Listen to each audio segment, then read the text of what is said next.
Did you know that nearly 97% of people over 60 are silently making at least one mistake that chips away at their health, happiness, and freedom without even realizing it? These aren't small missteps. We're talking about choices and habits that, over time, can rob you of your independence, drain your savings, and even distance you from the people you love most. Now, here's the part no one likes to admit. Most seniors don't see it coming until it's too late. But today, you have a chance to break that pattern. In the next few minutes, we're going to uncover these hidden traps together. And I promise, mistake number 5 is the one that shocks everyone, because it's so common yet so damaging. So stay with me. This could be one of the most important videos you watch this year. And before we dive in, do yourself and someone you care about a favor. Tap that like button, hit subscribe, and share this video. You never know who else might need this wake-up call. Let's get started, because your future could depend on it.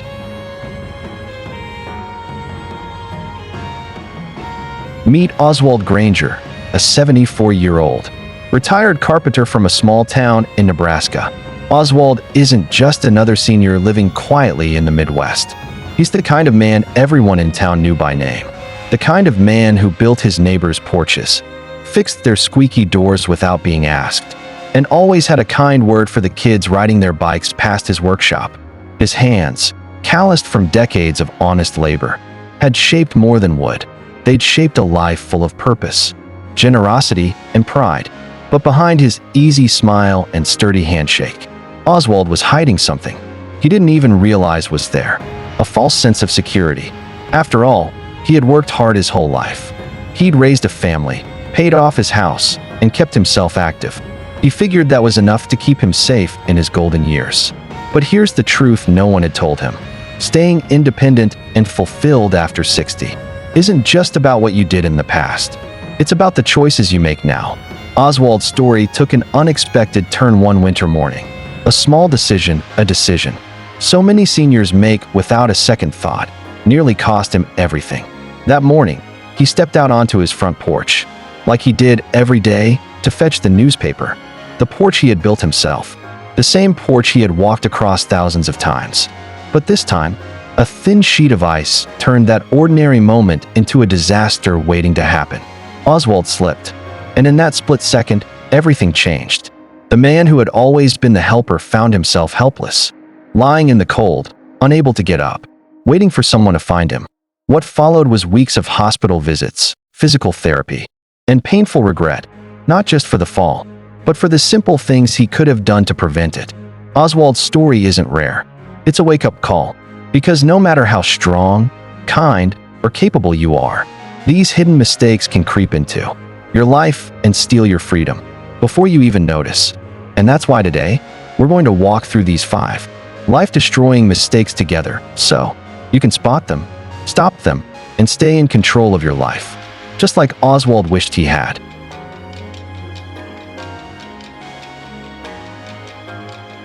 Mistake number 1, the I'm fine syndrome. Oswald had always been the rock of his family, the kind of man who took care of others, who prided himself on handling things his way, on his terms. When his daughter, Clara, gently suggested that he think about adding grab bars to his bathroom, Oswald just smiled and waved her off. "Clara, I'm fine. I've been using that shower for 40 years. I know every tile on that floor. I don't need any of that stuff." In Oswald's mind, safety upgrades were for people older, frailier, people who had, as he saw it, given up. But here's the hidden danger. It's that exact thinking, "I'm fine," that leads so many seniors straight into harm's way. Oswald's house was his pride. He had built it himself, board by board, nail by nail. Every corner held a memory. But pride, as it often does, can sometimes cloud judgment. For months, Oswald stepped carefully over that small puddle that always formed after his shower. He'd think, "No big deal, I'll wipe it up next time." But next time kept slipping by, literally. Then came that rainy morning. The sky hung low and gray. The kind of morning where the air smelled like wet earth, and the floor felt cooler underfoot. Oswald stepped out of the shower just as he had 1,000 times before. But this time, his foot found that puddle. It slipped out from under him, fast and unforgiving. His heart raced. His hand shot out to grab the towel rack, but the rack tore away from the wall, offering no support. The crash echoed through the quiet house. Oswald lay stunned, water pooling around him, pain spreading through his wrist. And in that moment, the truth hit him harder than the fall. He wasn't fine. That single fall set off a chain of hardship. A fractured wrist meant weeks of physical therapy. Simple tasks became exhausting. He found himself hesitating, afraid, even to step into the shower, again without gripping the sink first. His confidence cracked along with his bones, all because of one mistake, thinking he didn't need help. This is the "I'm fine" syndrome. It's when pride or fear of seeming weak keeps us from doing smart things that keep us safe. But wisdom is knowing that making your home safer isn't giving in, it's standing strong for the life you want to keep living. Take a moment today. Look around your home. What small change could you make to prevent a fall tomorrow? And if you or someone you know has resisted help only to regret it, share your story in the comments. You might just save a life.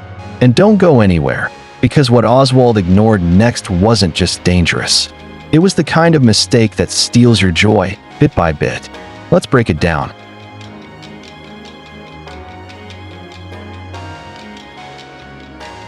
Mistake number 2. Ignoring friendships and connections. Oswald never imagined he'd feel lonely. After all, he was the kind of man who'd lived in the same Nebraska town his whole life. He could name every family on his street. He'd built fences, repaired roofs, and fixed porches for half of them. His neighbors waved when he walked by. Folks at the hardware store knew him by name. And for years, every Saturday at 8 a.m. sharp, Oswald met his old friends, Roy, Ben, and Franklin, at the corner diner. They'd sit at their usual booth by the window, sip coffee, and swap stories about the good old days, the grandkids, and whatever small-town drama was making the rounds. But life has a way of changing quietly. Little by little, Oswald started finding reasons not to go. At first, they were practical. His knee ached after working in the yard. The weather was icy, or he felt too tired that morning. "I'll go next week," he told himself. But next week turned into the week after, and then the week after that. The calls from his friends came less often, not because they didn't care, but because they didn't want to bother him if he wasn't up for it. The invites faded, and before long, Oswald's Saturdays became silent. The booth at the diner stayed empty. At first, Oswald convinced himself it didn't matter. "I'm fine. I'm busy enough," he'd say as he puttered around the house. After all, he still waved at the neighbors. He still chatted briefly with the mailman. But deep down, something had shifted. The days felt longer. The house felt emptier. The television stayed on more, not because he was watching it, but because he needed the sound to fill the quiet. And here's what so many seniors don't realize: isolation doesn't always look dramatic. It doesn't mean you're living alone on a mountaintop with no contact. It happens gradually, when you stop showing up, when the phone stops ringing, when the laughter at your table fades. The danger is real. Seniors who lose social connections face a much higher risk of depression, anxiety, cognitive decline, and even dementia. One major study found that loneliness can be as harmful to health as smoking. 15 cigarettes a day. Oswald's spark began to dim. His memory slipped more often. His world grew smaller. Not because he wasn't able to connect, but because he stopped trying. But here's the good news. Rebuilding connection doesn't require huge leaps. It starts with one small action. Call that old friend. Drop by the community center for a class. Invite a neighbor for coffee or join the library's book club. Small steps can bring back joy, purpose, and that vital sense of belonging. What's one way you stay connected? Share your ideas below. Your comment could be the encouragement. Someone else needs to take their first step. And don't go anywhere. Mistake number 3 is coming up next. It's a trap that starts as a smart way to save money but ends up costing seniors far more than they ever expected. Let's break it down.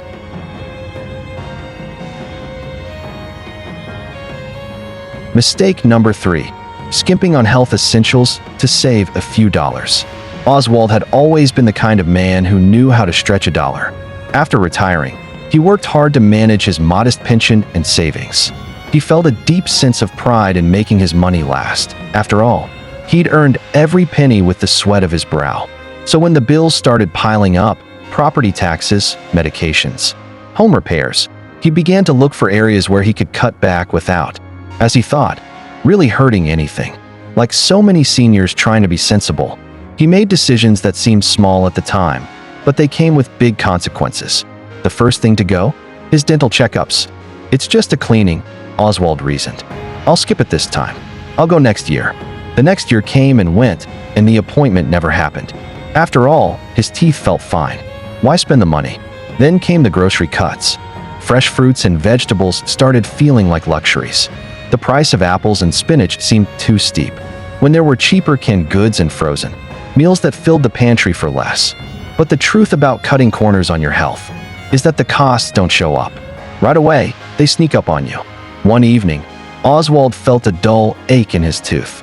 He ignored it, hoping it would pass. But the pain grew. His jaw swelled, and within days, he was rushed to the emergency room with a serious dental infection. What could have been prevented with a simple cleaning turned into a hospital stay, an extraction for antibiotics, and a medical bill that wiped out the savings he'd been trying so hard to protect. Meanwhile, the cheaper food choices began to take a toll too. Oswald felt more sluggish. His weight crept up. His blood pressure readings started to rise. And suddenly, the small savings weren't savings at all. They were setting him up for bigger health problems that cost far more to fix. Have you ever been tempted to skip a checkup? Let's be honest. Drop a comment. Your story could be the eye-opener someone else needs. Now, mistake number 4. This one's sneaky. It's a decision so many seniors make without realizing how it chips away at their future security. Stay with me. Let's break it down.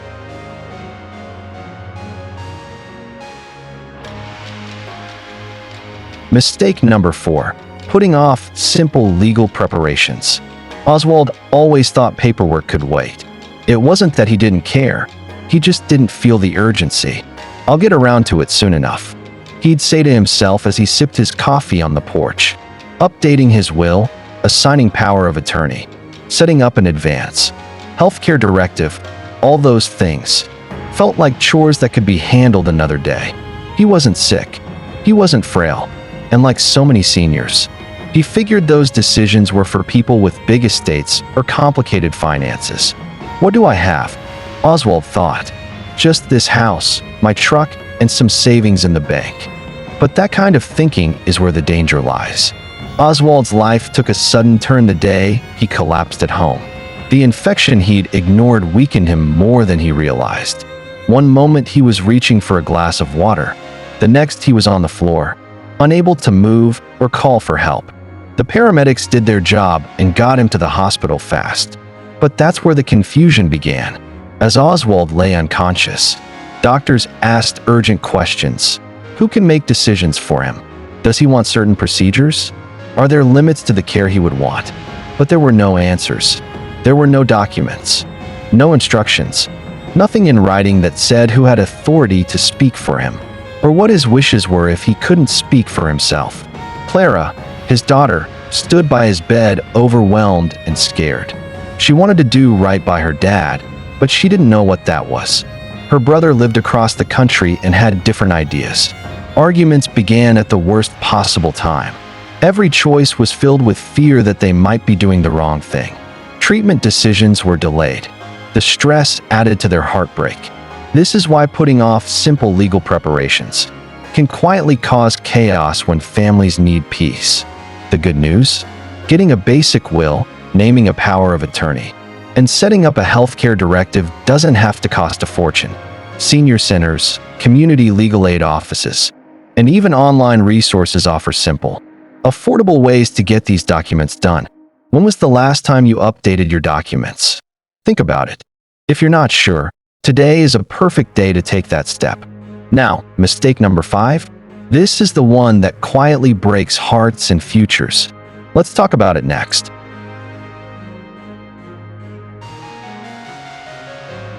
Mistake number 5.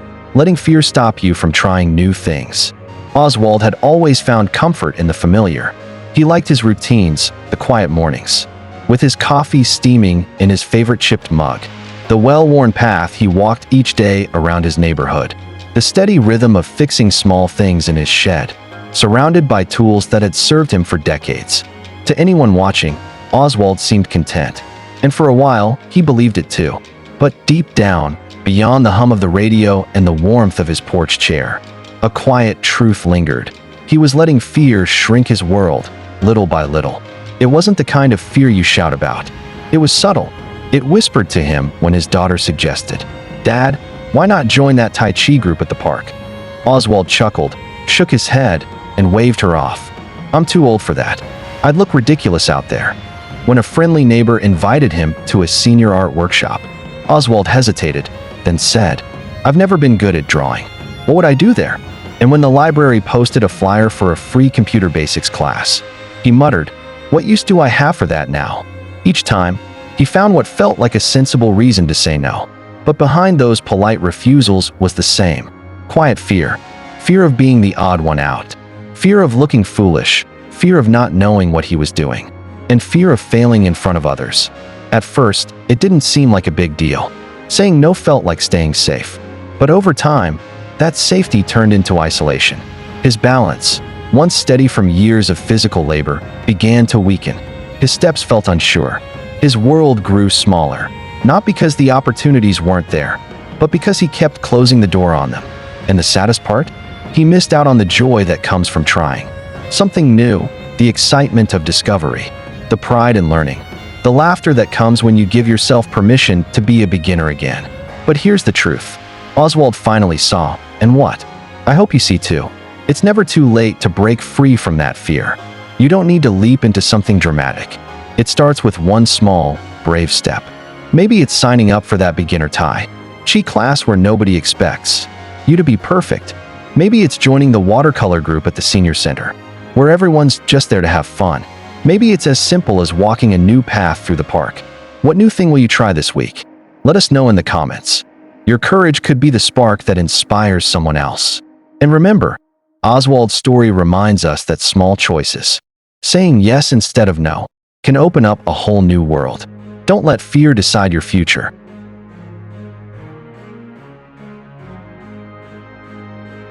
Oswald's story didn't end with regret because he made a powerful decision. He chose to change. After his health scare, after seeing the stress and confusion his family went through, Oswald knew he couldn't keep living in fear of new things or putting off what really mattered. And that decision changed everything. One small step at a time, Oswald began to rebuild his life. He joined a local gardening club, something he'd always been curious about but had brushed off as not for me. On his first day, he felt nervous, sure he wouldn't know what to do. But he showed up, and what he found was not judgment, but kindness. Neighbors he barely knew before now greeted him warmly. The garden became a place of peace and purpose, a spot where Oswald could get his hands dirty, share stories, and feel useful again. Then came the legal paperwork he'd put off for so long. Clara helped him connect with a local legal aid service that guided him through updating his will, naming a power of attorney, and creating an advance healthcare directive. It wasn't as complicated or expensive as he'd feared, and the relief Oswald felt afterward was enormous. Now my family will know what to do. They won't have to guess, he said with a smile. Perhaps the biggest surprise of all, Oswald embraced technology. With a little coaching from his grandson, he learned how to use video calls. And suddenly, the distance between him and his grandkids seemed to disappear. Every day he saw their faces, heard about their adventures, and stayed part of their lives in a way that filled his heart. Here's what Oswald's journey teaches us. It's not too late. No matter your age, no matter how long you've been stuck in old patterns, every small choice can start to rebuild the life you deserve. Trying something new, fixing what's been put off, reaching out instead of waiting. Don't wait until a crisis forces your hand. What's one small change you'll make today? Share it below. Your idea might inspire someone else. If this message spoke to you, even just one part, don't let it end here. Hit that like button right now to show your support, and share this video with a friend, neighbor, or loved one who might need a gentle nudge to make positive changes in their life. You never know whose future you could brighten with just one share.